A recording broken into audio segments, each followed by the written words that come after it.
today's lecture is going to be on oscillations. So, yeah, okay, so let's just do some problems. So this is the first problem for today. Okay, here. So yeah, this one isn't particularly hard, I think. So yeah, I'll just give you all maybe say 2 minutes to think about it and try to do it first, and then I'll just get right to discussing it.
Okay.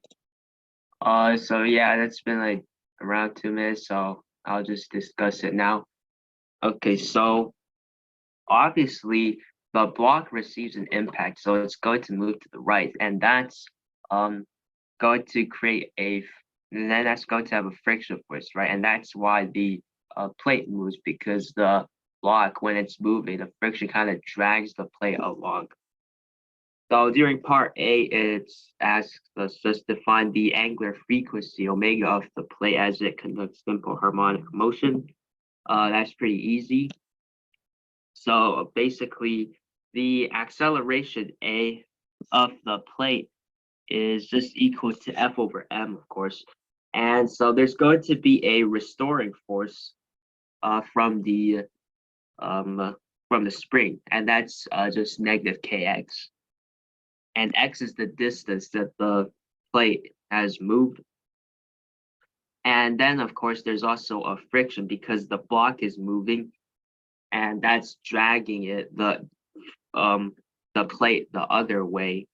So then plus the friction force, which is of course mu time the coefficient of friction mu times the normal force, which is just mg. And this is of course all over the mass of the plate m. And to find the angular frequency, we want to write the acceleration a as should be equal to negative omega times x, right? And then for negative omega squared x, my bad. So yeah, so now to get this into this form, we just we can factor out negative k over m, and this just is equal to negative k over big M times x minus mu small mg over k. So then in this case, the omega squared would just be equal to k over m. And this x is the same as this x minus mu mg over k. This mu mg over k is, of course, a constant. That just means that the equilibrium point has shifted. So this just means that omega is equal to square root k over m. So that's the answer to part A.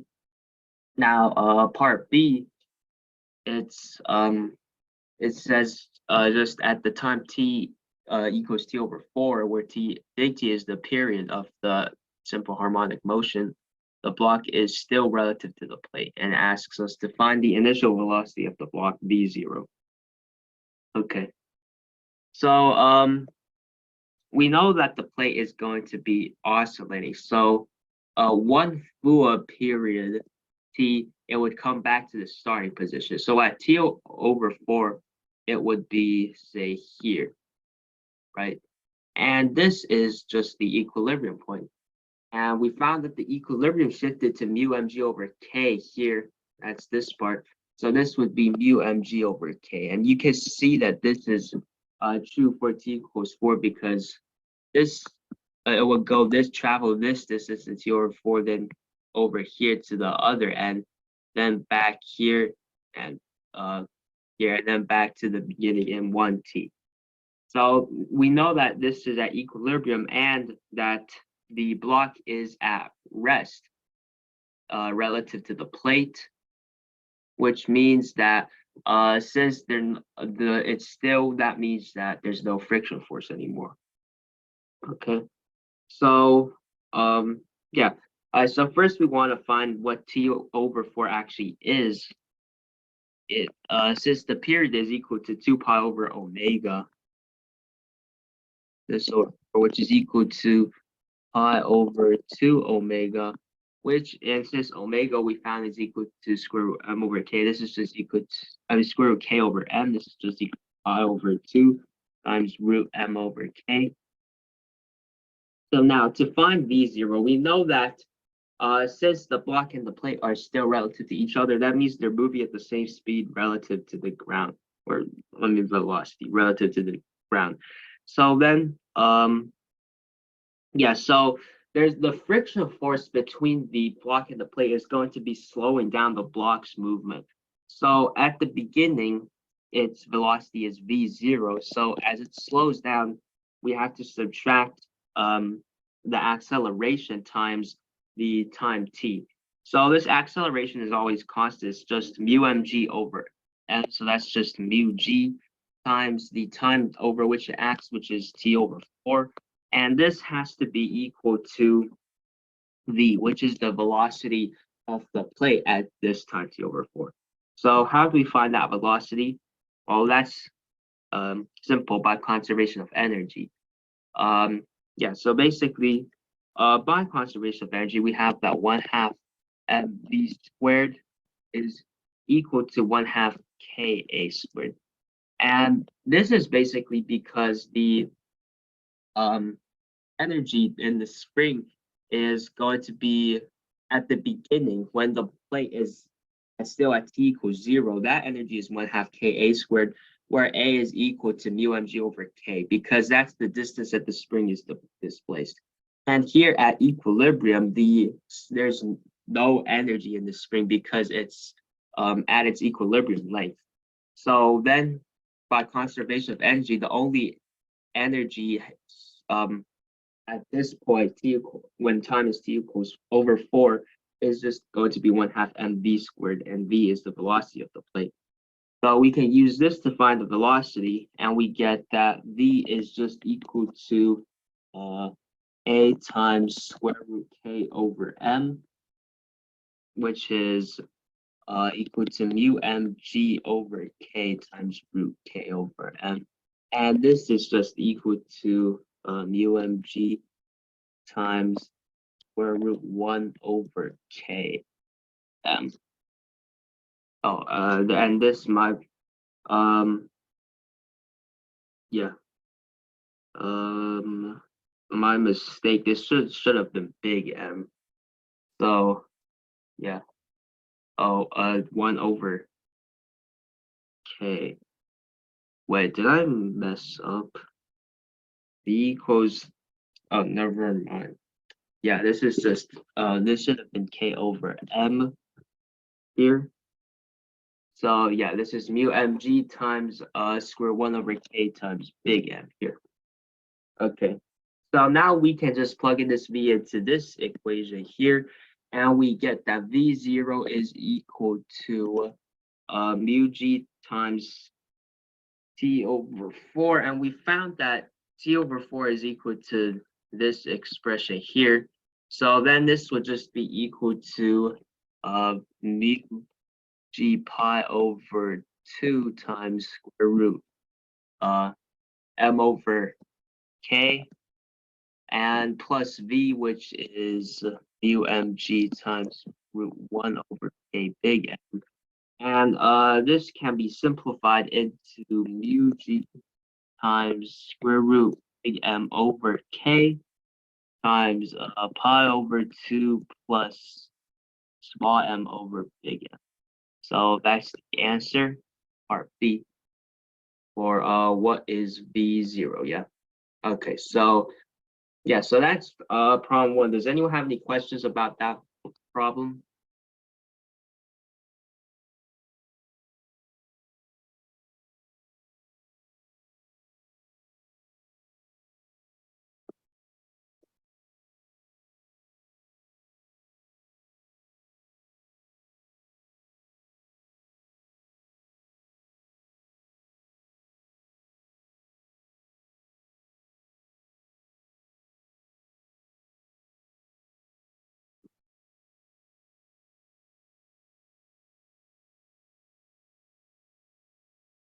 Okay, then let's move on to the second problem, which is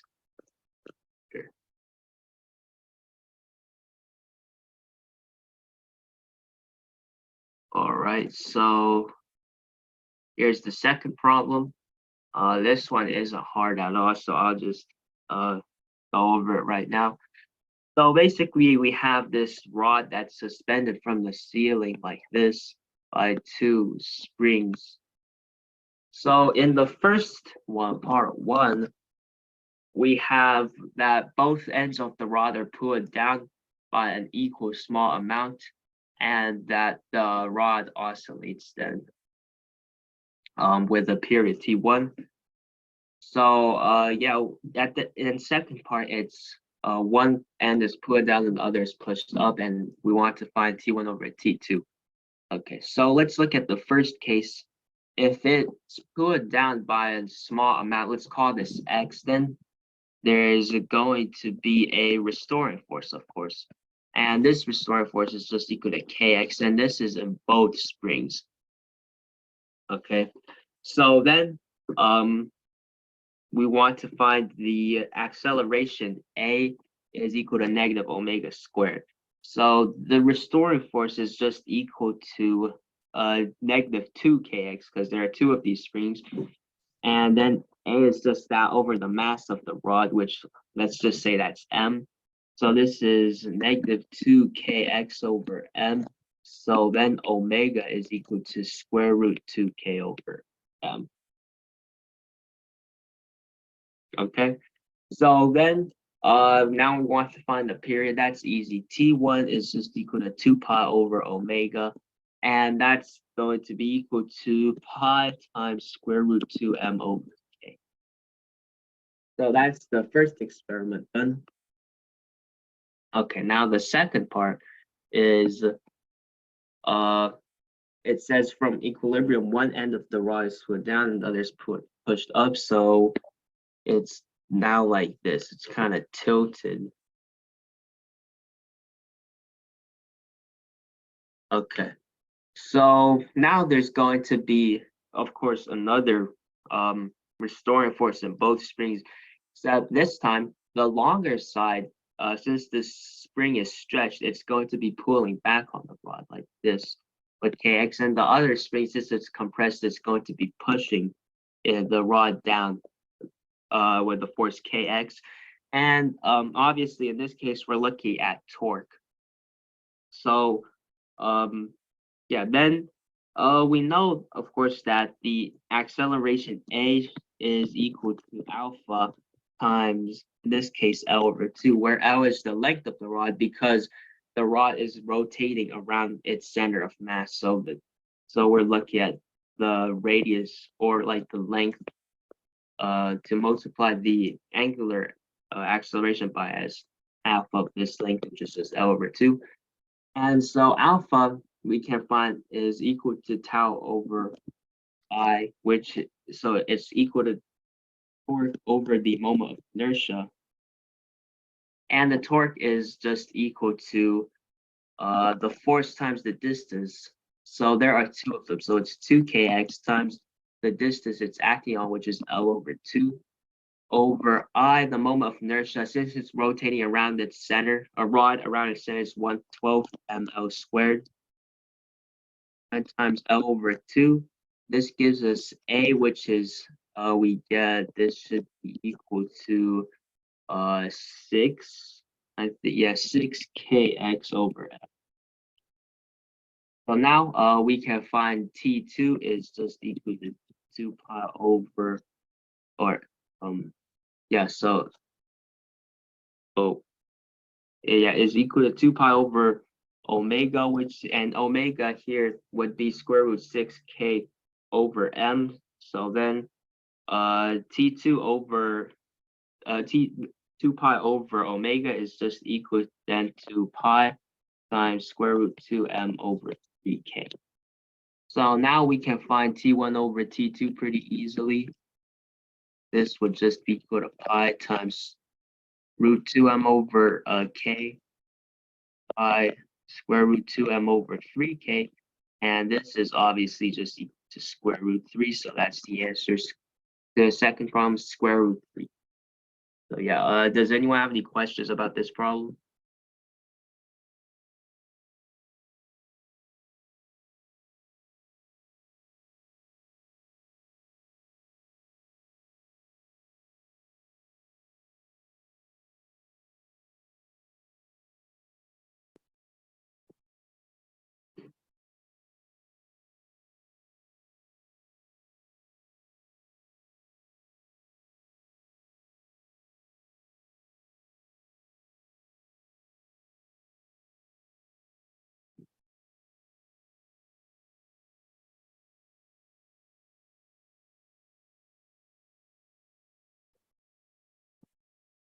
Okay, then let's move on to our third problem.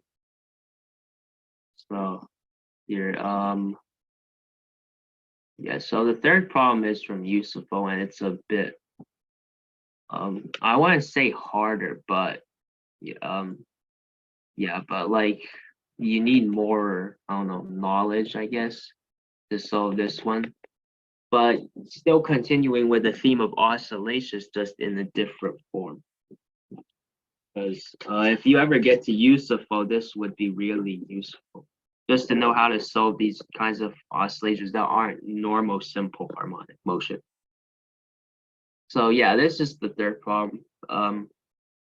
So we have a particle of mass m that moves under a force similar to a spring, except instead of having F equals negative m alpha squared x, we get positive m alpha squared x. So yeah, we can write the position x as a function in this form: a f1t plus b f2t for two functions f1 and ft2. Similar to the position of a particle for a simple harmonic motion, which is a cosine omega t plus b sine omega t. So first it says in part A, f1 and f2 are both chosen to have the form e to the rt. And so we want to find what r, like how r works. Okay, so yeah. Okay, so we have that um the acceleration A. So basically, when we were trying to solve this simple harmonic motions, we always trying to write A is equal to a negative omega squared x, right? And that allowed us to find the frequency omega. So because this basically comes from like A is equal to d squared x over dt squared. And so then if you took this function xt is equal to a cosine omega t plus b sine omega t, and then you basically just like took the derivative twice, you get the acceleration, right? And what you find is that the acceleration would be equal to negative omega squared x. So basically that's how we get like this part and why the frequency is written like this and why we solve it like this basically.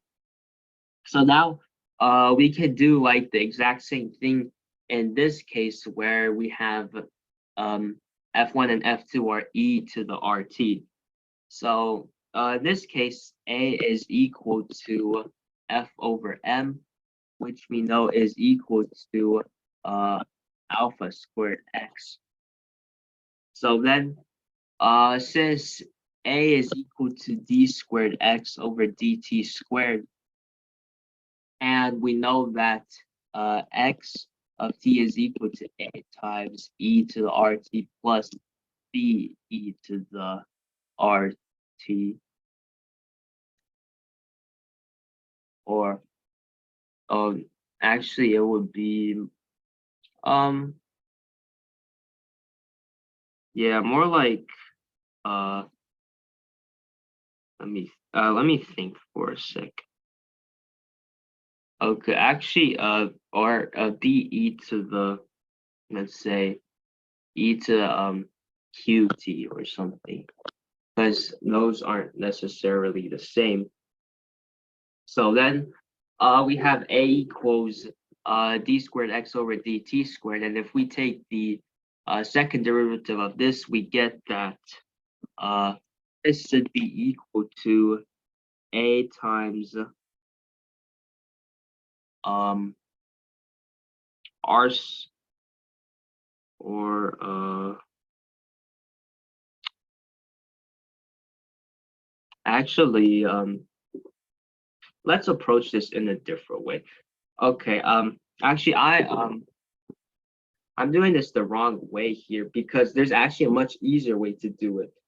And that's because if we have that F1t is and F1, let's say F1 or not necessarily T, F1 and F2 are both solutions to some differential equation, then this means for a linear differential equation, as in this case, this means that some constant A times F1 plus another constant B times F2 is also a solution.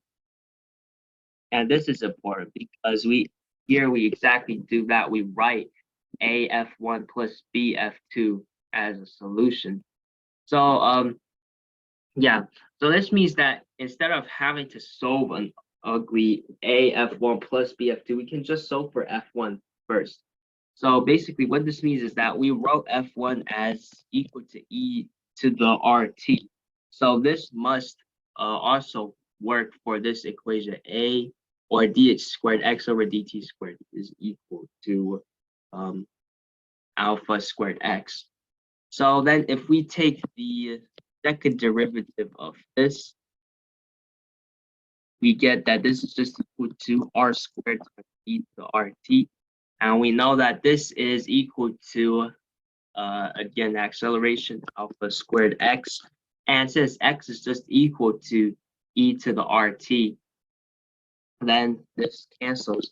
And we get r squared is equal to alpha squared, which means that r is equal to plus or minus alpha. Okay, so now this means that there are only two values of r for which this f for which it works, and that gives us the two values of r for f1 and f2.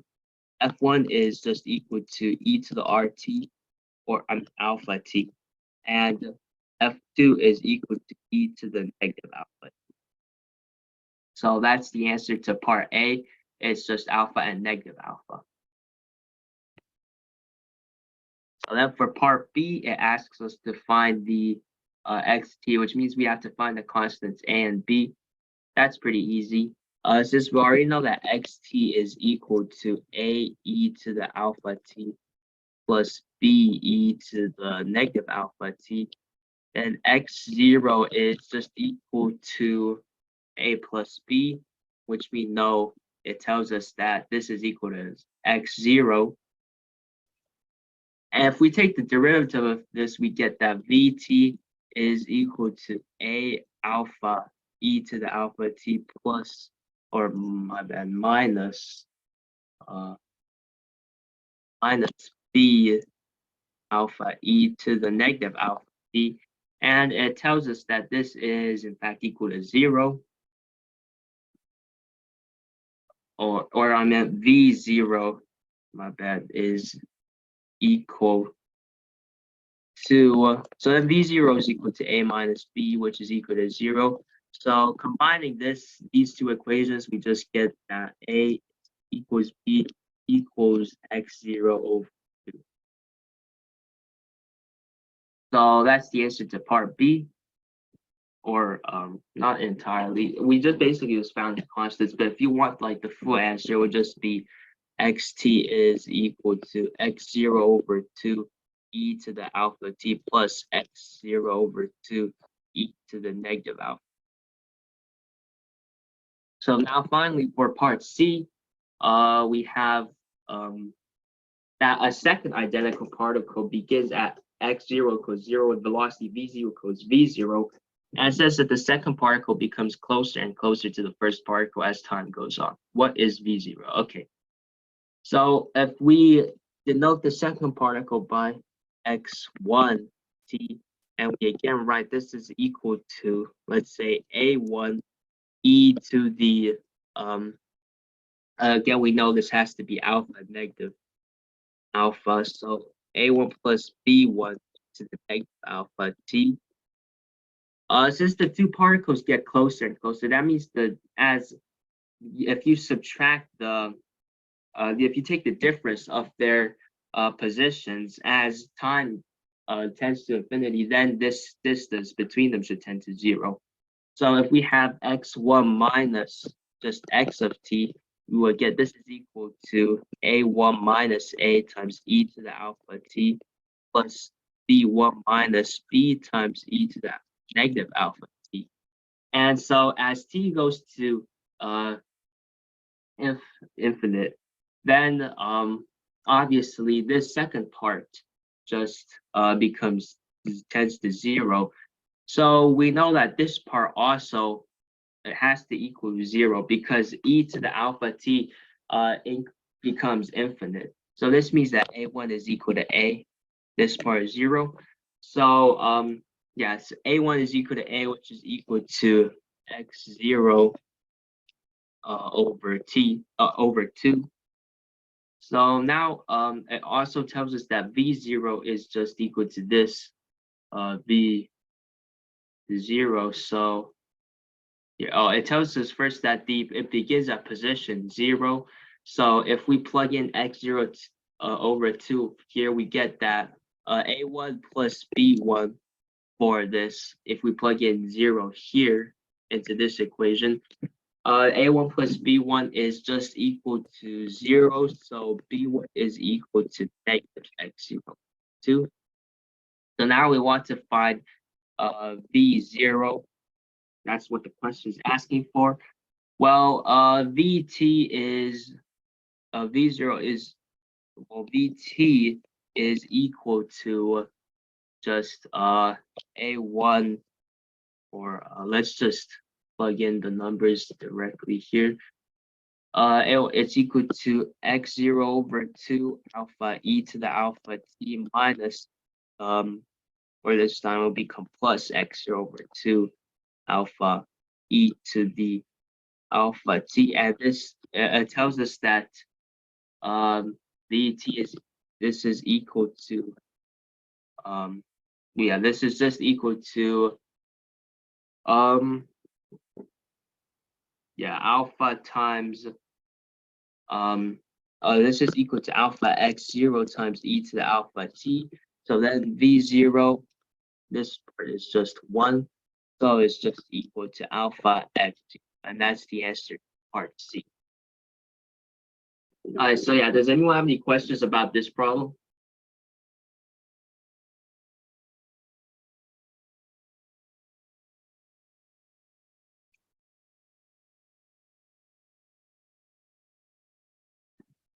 All right, great. Since it sounds like no one has any questions, And well, time is up, so that's the end of my lecture this week. So yeah, thank you all for coming, and I hope you learned something.